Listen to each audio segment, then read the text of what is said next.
मुगल कालीन अर्थव्यवस्था और उसमें व्यापार और वाणिज्य, ये प्रमुख व्यापारिक स्थल कौन कौन से थे और अन्य वाणिज्यिक व्यवसाय जो उस दौरान प्रचलित थे मुगल काल में, उनके बारे में जानकारी लेंगे।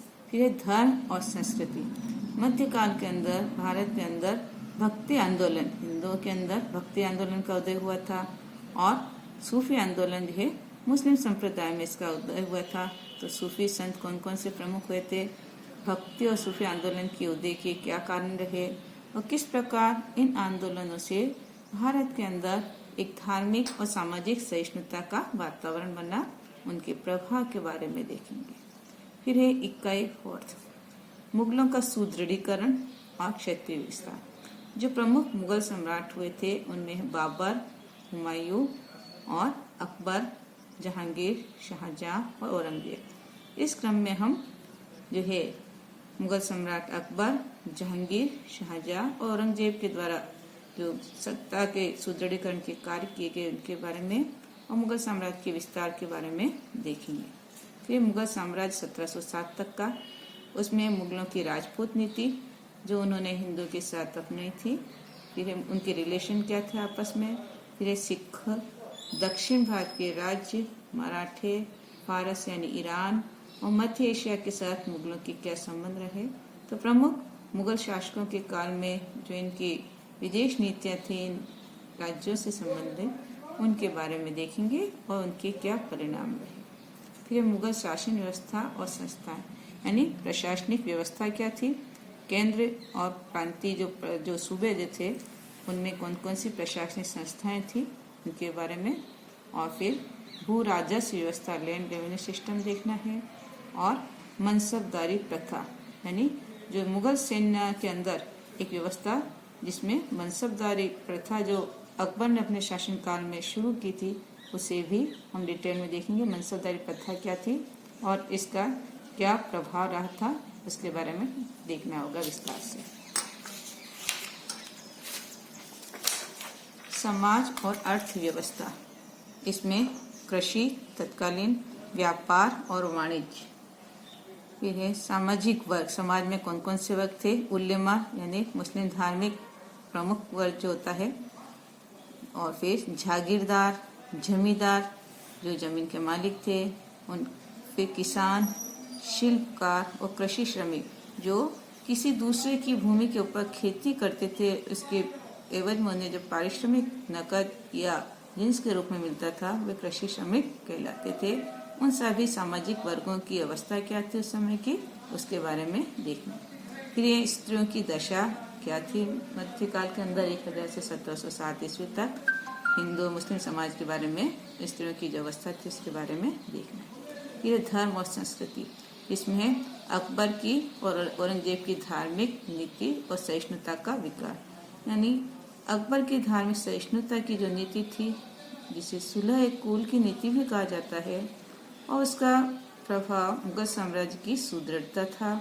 और वहीं औरंगजेब ने जहाँ असहिष्णुता की और कट्टर इस्लामेतर धार्मिक नीति अपनाई, जो मुगल साम्राज्य के पतन के लिए भी उत्तरदायी मानी जाती है। इसलिए हम इन दोनों नीतियों के बारे में, दोनों सम्राटों की धार्मिक नीतियों के बारे में देखना होगा।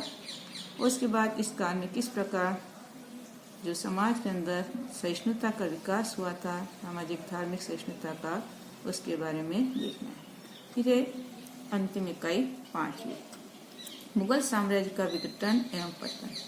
जैसा कि हम देखते हैं कि महान मुगल सम्राट औरंगजेब की 1707 में मृत्यु हो गई थी और धीरे धीरे मुगल साम्राज्य के जो प्रांत थे, वहाँ के प्रांतपति सूबेदार जो थे, वे शक्तिशाली होते गए और केंद्र पे का उनके ऊपर नियंत्रण धीरे कमजोर होता गया और मुगल साम्राज्य का विघटन होने लगा और अंत में वह पतन की ओर अग्रसर हुआ।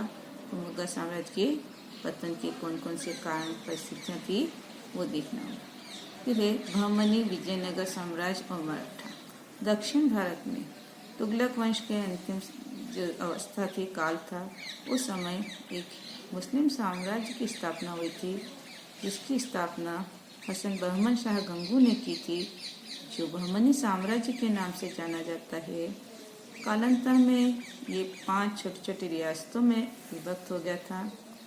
अहमदनगर, बीजापुर, गोलकुंडा, बीदर और बरार। और फिर बीदर और बरार जो है ये अहमदनगर बीजापुर में आत्मसात कर लिए गए। तो 3 प्रमुख सिया रियासतें थी ये दक्षिण में, अहमदनगर, बीजापुर और गोलकुंडा। इनके बारे में कुछ जानकारी लेनी होगी। फिर विजयनगर साम्राज्य, ये एक हिंदू साम्राज्य था दक्षिण भारत में, काफी वैभवशाली साम्राज्य था। इसकी स्थापना संगम वंश के भाइयों हरिहर और बुक्का राय ने की थी और इसका अपने पड़ोसी मुस्लिम राज्य बहमनी से संघर्ष चलता रहता था।